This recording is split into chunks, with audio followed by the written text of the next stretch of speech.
بسم اللہ الرحمن الرحیم۔ کیسے ہیں آپ سب؟ امید کرتی ہوں آپ سب خیریت سے ہوں گے۔ آج ہم جس موضوع پر بات کریں گے وہ ہے علم کی دولت۔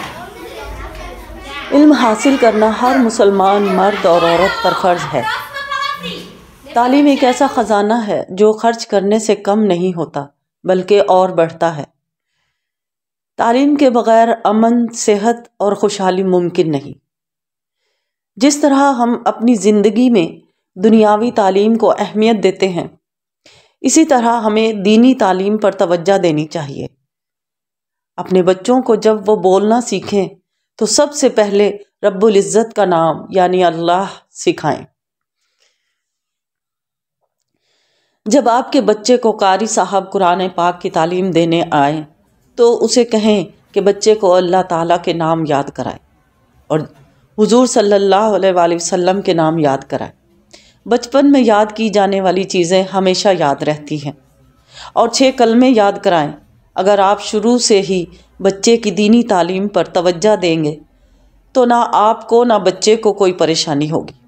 اسی طرح آپ کا بچہ دونوں تعلیم اچھے طریقے سے حاصل کر سکے گا۔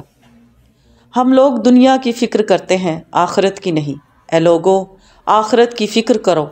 اگر آپ بچے کو حافظ قرآن بنانا چاہتے ہیں تو یہ بہت ہی خوشی کی بات ہے، کیونکہ قیامت کے دن حافظ قرآن کے باپ کے سر پر تاج سجے گا اور یہ تاج اللہ تعالی خود اپنے ہاتھوں سے پہنائیں گے۔